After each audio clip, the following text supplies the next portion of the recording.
वो शाहरुख खान समझ नहीं पाए थे ना। अब शाहरुख खान की समझ में आ गया है कि भारत में रह के सनातनियों से पंगा लेना या सनातनियों के विरुद्ध चलना वो अच्छा नहीं रहेगा। और उन्हें ये समझ आ गया है कि देश के सैकड़ों करोड़ जो सनातनी हैं उन्हें शाहरुख खान बनाया है। वहां के खिलाड़ी को आईपीएल टीम से हटाना मेरे ख्याल से संतोष की बात है और बीसीसीआई के इस फैसले का हम स्वागत करते हैं। बीसीसीआई ने उस दर्द को समझा, व्यासपीठ की मर्यादा को समझा।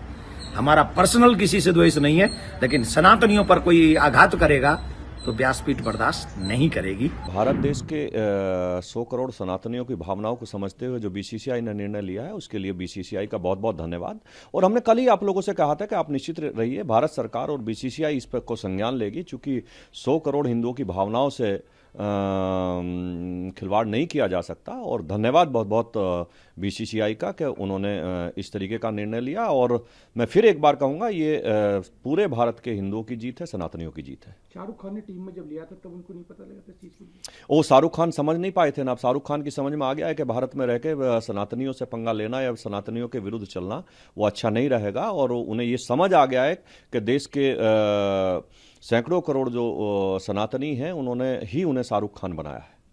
बीसीसीआई के फैसले की प्रशंसा करनी चाहिए कि उन्होंने देश की जनभावना को समझा और उस बांग्लादेश के खिलाड़ी को, जिस बांग्लादेश में निहत्थे हिंदुओं की निर्मम हत्याएं हो रही हैं, जिस पर देश के प्रधानमंत्री नरेंद्र मोदी जी और सरकार के माध्यम से लगातार आपत्ति ऐतराज जताया जा रहा है, वो वहां के खिलाड़ी को आईपीएल टीम से हटाना मेरे ख्याल से संतोष की बात है और बीसीसीआई के इस फैसले का हम स्वागत करते हैं। सबसे पहले तो बीसीसीआई का बहुत बहुत धन्यवाद।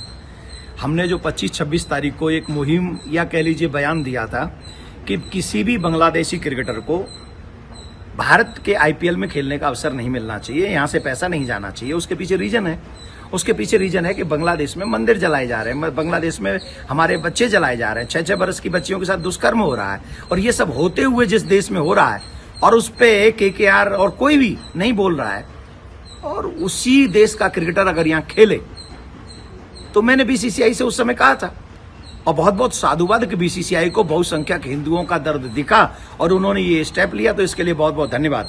लेकिन एक और बात, केकेआर को भी हमने कहा था, और इतना सब कुछ हो गया पूरे मीडिया जगत में, सोशल मीडिया जगत में, लेकिन जिस देश ने उनको हीरो बनाया है, उनकी बहुसंख्यक लोगों के साथ इतना बड़ा दर्द हो रहा है, इसके बावजूद भी मिस्टर केकेआर का एक बयान नहीं है।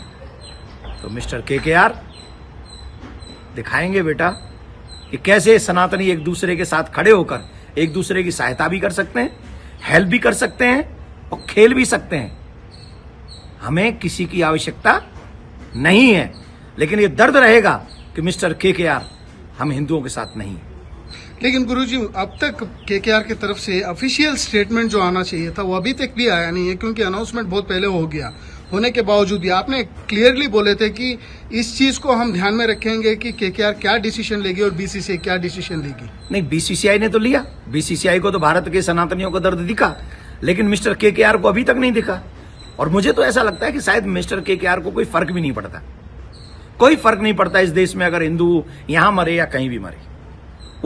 मुझे जो फील हो रहा है, मुझे ये फील हो रहा है कि हम लोगों के दर्द से मिस्टर केकेआर को कोई फर्क नहीं है। शायद वो भूल गए हैं सर्कस के दिनों को, वो भूल गए हैं स्ट्रगल के दिनों को, वो भूल गए हैं इस देश ने जो उनको दिया है। आज उनके, क्या बोलूंगा मैं, सनातनी ये समझ गए कि उनकी भावना हमारे साथ में नहीं है, उनका पैसा हमारे साथ में नहीं है। बहुत बहुत धन्यवाद। बांग्लादेश में जो लगातार अट्रॉसिटीज हो रहे हैं, हिंदू के ऊपर मंदिरों जला जा रहे हैं, इस चीज को लेकर आपने बहुत सीरियसली बोले थे, लेकिन यहाँ से उन प्लेयरों को खरीद रहे हैं करोड़ों रुपए में, जो करोड़ों रुपए उनको जाता है सर बांग्लादेश को, आपने इसको भी मना किए थे कि नहीं होना चाहिए। देखिए, बांग्लादेश को कितना भी पैसा अगर हम दे रहे हैं इस समय प्रेजेंट टाइम में, उसका कितना परसेंटेज हिंदुओं के विरुद्ध में लगेगा हमको नहीं पता, हम नहीं जानते, और लगेगा ही।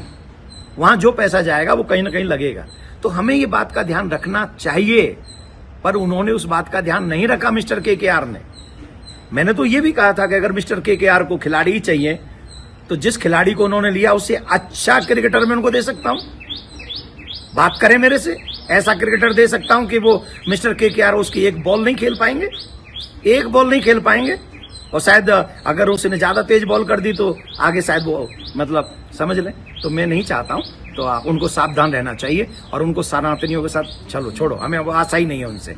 बीसीसीआई का बहुत बहुत धन्यवाद। गुरुजी, आप एक आखिरी प्रश्न है, हिंदुओं का जो भावना है उसको आपको लगता है बीसीसीआई ने कंसीडर किया है? ऑफकोर्स किया।